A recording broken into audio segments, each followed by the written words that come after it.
What screams I'm way richer than I look. Status symbols are for the lower classes and the climbers. The wealthy just live in whatever is comfortable to them. Mansions and Rolls Royces are certainly comfortable. Someone is buying them. They avoid any discussion of money.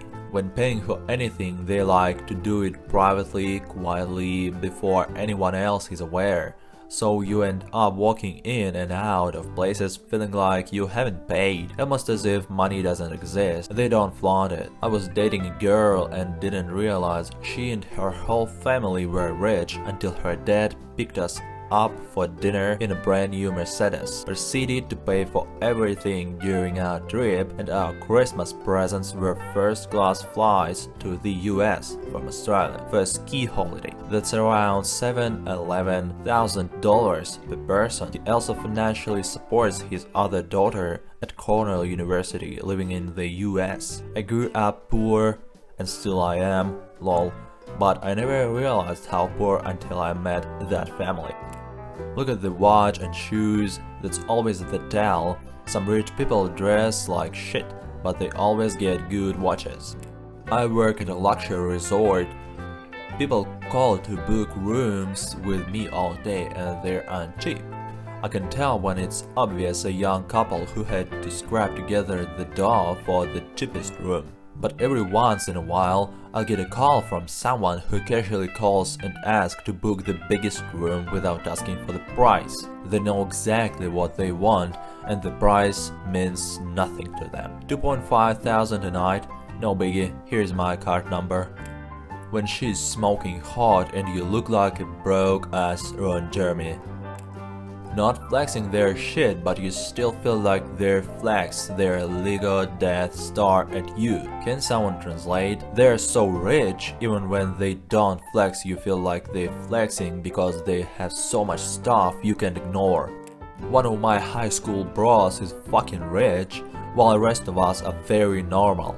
He did nothing special, but he always wandered around at near shops after school, some random branded shop that no high school boys will ever need. One time we finally asked him why he didn't went back home after school. He said he's waiting for his driver to come. Another time I met him very coincidentally at the boarding place at the airport. I was going to Vienna and he's alone. He has nothing on him, no bags or carriages, and his hair is wet. Turns out he just took a shower in the lawn. Afterward, we're still very good friends. Old boss, the company I worked for, he drove an old Toyota Hilux and worked in the factory of the building. I remember work breakup, I spotted him put 300,000 on a roulette table, doubled it and put it in his pocket. He would always ask me impossible questions at work, and once I got it right, he bought me lunch. The type that nonchalantly offers you a spot in their luxury box at a game or concert, or covers your course fees at a golf outing even though you barely know them. Knew a gentleman that lived fairly modest. One time mentioned I was looking forward to going to an NBA game for the local team. He said, "Oh, that's nice. If you stop by the office, I give you some better seats."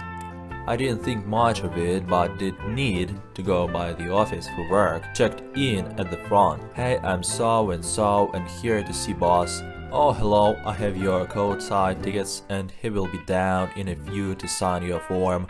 She handed me 5 courtside seats. He had them for every game in case he or a customer wanted to go.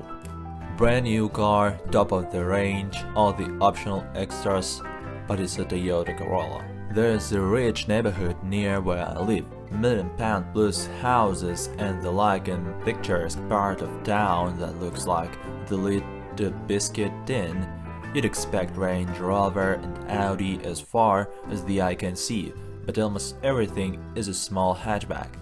It's wild walking past this giant, almost stately looking home, and on the driveway is a Fiat 500 and a Ford Fiesta. Edit. For the people that miss the pound sterling symbol, these sorts of houses in the UK don't have garages. Since many upper-class houses here were built before the invention of the car, they aren't hiding some supercar away. Some people with money do legitimately not care about having a flashy car, just buy a hatchback in cash and be done with it. They're never home and constantly traveling. Could just be a truck driver. There was this one time where I had to attend a meeting with the company president. I had to wake up hell early because the meeting was arranged early in the morning. We were all in formal attire and very serious. I expected the president to be the same, but instead he showed up in his pajamas with his cute Pikachu mug and asked us, "Why the hell are you in suits so early in the damn morning?" It honestly made me smile and took all my nervousness away. I still work for the company and we're currently good friends. If they are over 60 but have perfect teeth, this applies more in countries other than the US because everyone seems to have perfect teeth there. Really good teeth cost a lot of money. Controversial opinion: teeth can be too white. It can look unnatural and off-putting to me, especially if she's playing an impoverished girl on the planet Jakku.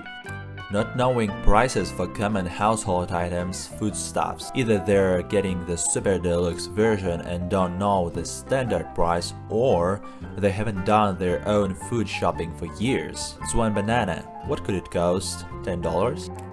Going on multiple family vacations a year and not bringing back many trinkets. Wearing a t-shirt and jeans in a room of people wearing suits. My company suit does this all the time. I recently went to get a car wash. I sat next to and talked to a guy who was wearing Crocs and sweats. His clothes looked new, just not expensive. He got into a newer model Porsche Panamera. Back in high school I used to do rowing. And at the rowing club there was this guy who wasn't great at socializing, was a little awkward, but he was friendly so I didn't mind him. We often went out in the same boats and would talk to each other as much as was possible while rowing, and at the end his dad would always pick him up afterwards wearing sweatpants, slippers and a hoodie. You might understand why. Then I didn't believe my friend when he told me that they were one of the richest families in the world. I looked them up and sure enough, there they were, worth an estimated $15.5 billion. Now, whenever I see someone out in public looking like they're wearing what they slept in, I always assume they're mega rich and I don't care about a thing anymore. Brands that are so expensive that us poor people haven't heard them. When asked about their income, they respond with, "I'm comfortable," without elaborating. Unique or somewhat odd collections of things most people don't collect. I worked in a high-end whiskey store for many years, and the number of shabbily dressed men from overseas who strode in to spend $5,000, $10,000 on whiskey for their collection was staggering. They were always chatty, knowledgeable, and above all casual. One man in particular had been collecting for decades. His wife was fully supportive. She had her own collection of rare items, he implied, and he enjoyed traveling the world to pick them up as an excuse to go someplace. Conversations often went like this: "Customer, I see from your website you had the rare bottling from 1967. Do you have any in stock now?" Me: "We do, yes. It's downstairs. In fact, we have a few of that vintage as well as the 1953, 1966 and 1972. Would you like to know the prices?" Customer: "Oh great, I think that fills a couple of gaps in my collection, and if not, the guys and my family will enjoy cracking one up. Can you package them up for me, please?" Me: Would you like to know how much they are, sir?" Customer: "Can you ship them all to my place? In fact, if you have discounts for bought items, I'd like to know what other vintages you have," and so on. Being unimpressed by rich people shit. Guess I'm rich then. Buying popcorn at movies. I bought a small popcorn once and cried because it cost me that my movie ticket. When people think of expensive clothing, they often think of fancy brands like Gucci. But really rich people usually consider these brands to be tacky for the most part. There are entire luxury brands of suits, dresses, clothing, watches, etc. that are used to display wealth among upper-class people that would be kind of innocuous to the average person. Most anyone could recognize a Rolex, but to a person who isn't in on upper-class mores, a Patek Philippe might slip under their nose. Patek Philippe sells some watches that the average person might assume are Rolex expensive, but they're actually six figures. Thanks a lot for watching, and don't forget to watch other videos.